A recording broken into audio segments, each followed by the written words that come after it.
Warmest greetings. My name is Omowale Ru Pert-em-Hru. I'm the chair of the, founder and chair of the Pan-African Society Community Forum, and also of Ukombozii. What I'm doing here today is presenting the introduction of our Afrikan Liberation Day presentation. So that's our ALD presentation 2020. Now it is entitled, "What Time Is It?" with the subtitle, "Africa is the Future." What's happening here is we are releasing the introduction sooner than was otherwise intended, to allow people a sense of our philosophical position. We are philosophical materialists, and it will give a sense, a flavor of where we're actually coming from. And so the introduction is going to look at explaining time, explaining the concept of time. What is time? So I've prepared some diagrams here just to assist the process. This is x to the power of 0. X to the power of 0 represents a situation where there are no dimensions. There's no length, there's no width, there's no breadth. Here it's represented by a dot. So if you can imagine an infinitely small dot with no length, with no width, and with no breadth. X to the power of 1 is a line, basically, a line, all length, no width, no breadth. We can think of that as a series of dots. A line is really a series of dots, and in that way we can make the connection with the 0 dimension, the dot. When we look at the x to the power of 2, what we have is area.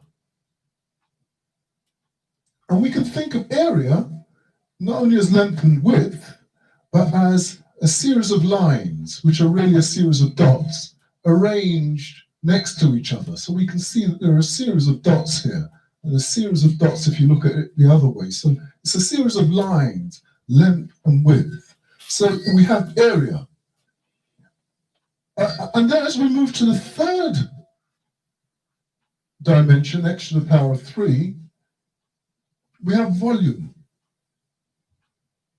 And volume can be represented again as a series of lines with breadth,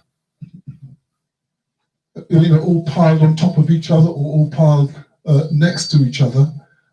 But within that, the lines are really a series of dots combined. So all the time we're relating it back to the dot. Now, this x to the power of 3 represents space. Volume, another way of saying volume, is space. So x to the power of 3 and dots arranged in 3 dimensions gives us the sense of volume. So we can identify what space is. So it raises the question then, well, what is time? To get to time, we have to, in a sense, go back to the beginning. But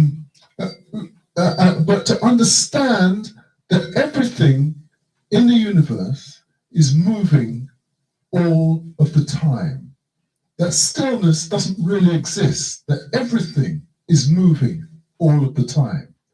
So if we understand that this dot was never stationary, it was always moving, that this line was never stationary, always moving, the area, the volume, etc., always stationary, never moving. And we can prove that in a number of ways. So for instance, if I stand perfectly still, no matter how still I make myself, The rotation of the earth means that I'm moving.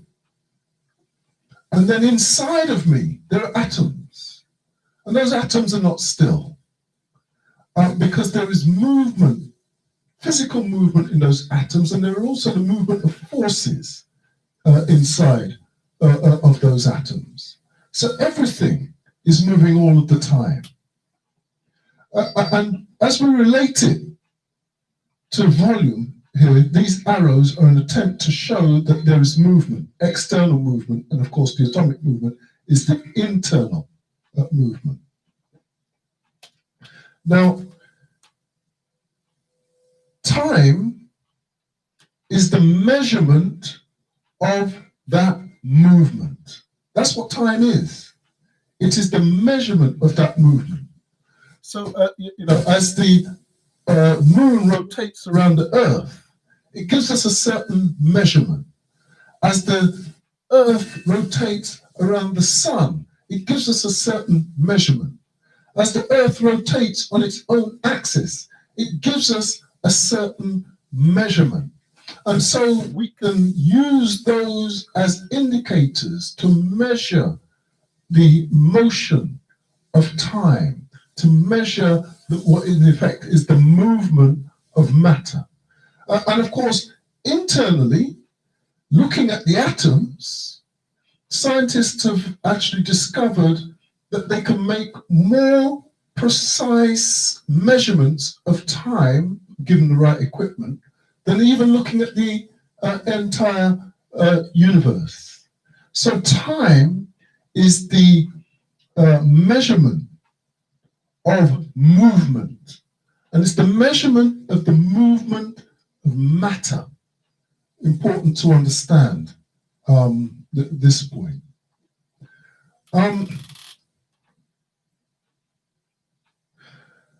So we have space and we have time, and we can account for those up to the x to the power of 4. But mathematics tells us that there's x to the power of 5, x to the power of 6, x to the power of 7, and so on. You can write a mathematical equation with x to the power of infinity, which implies that there are limitless other dimensions. And we can't touch them, we can't see them, we can't feel them in the ordinary sense of a touch. They're beyond our senses in many respects. But there is, there are things that we know about them, and there is at least one aspect that we can pin down. And for this, we call on our ancestor Sekou Touré, who was the first president of independent Guinea-Conakry back in 1958. And what he told us is that there is no limit to space, that space has no beginning and it has no end, it's infinite. And he also told us that time is infinite, that it has no beginning and it has no end. And if we understand that time and space are infinite, that they have no beginning, that they have no end, it means that there can be nothing outside of time. There can be nothing outside of space. There is no outside. Everything is inside.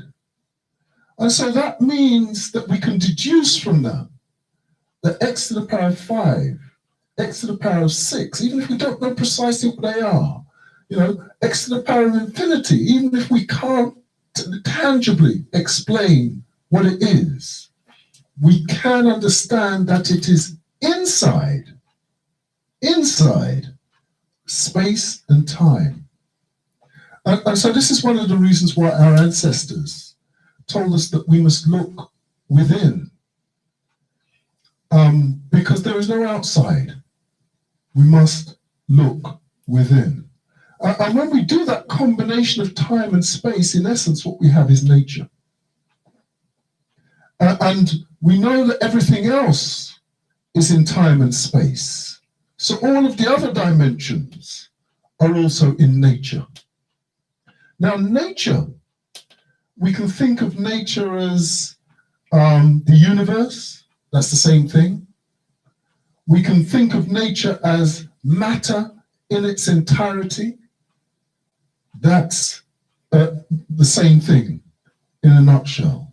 So I've tried to give an explanation of space, time, and nature.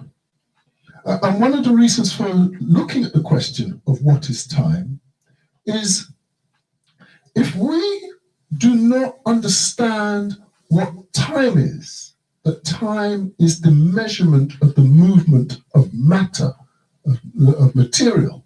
If we don't understand that that is what time is, then we have great difficulty in understanding what history is, because history is a dimension of time. It is a past dimension of time.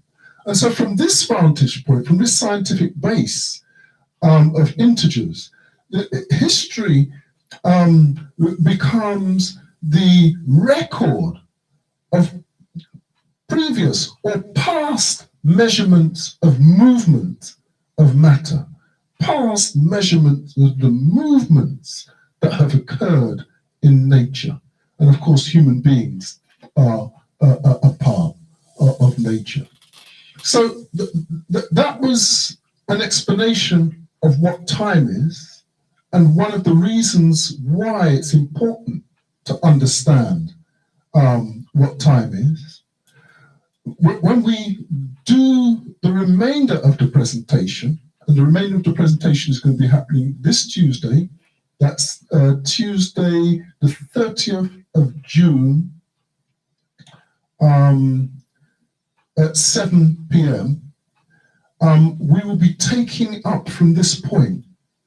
And what we'll be moving towards next is an assessment or giving some indicators of what it is to be a successful people. Successful people have a command of time, or a command or an ability to utilize time efficiently and effectively. And they also have an ability to utilize space efficiently and effectively. So that's where we will be moving to on the next presentation. Now, what I'm going to do here is I'm going to ask, if you just bear with me, I'll see what I have here. Yes, these two things. So this is a broadcast which is happening on our YouTube channel. Our YouTube channel is called Ukombozii PASCF. I'm going to spell that. It's UKOMBOZII, space, and then PASCF. Now, we're going to ask you to please subscribe to this YouTube channel. We're going to be releasing a lot of educational material through this channel over the coming weeks and months. If you like what you see, we're asking you, secondly, to actually give it a like within the YouTube framework. They have a place where you can click a button to say you like it, and also to share it with others so that the information is dispersed far and wide and people have the opportunity to access the information that we're going to be sharing. And the third thing that we're asking you to do specifically is for the presentation, which is going to be happening on Tuesday the 30th, we're asking you to please sign up. You should be receiving this with a link to Eventbrite, and we're asking you to please sign up so that you can get the details on how to connect with us on Tuesday in order to receive the rest of the presentation. Now, I think that's probably about all that I need to say at this stage, and I thank you all for your attention.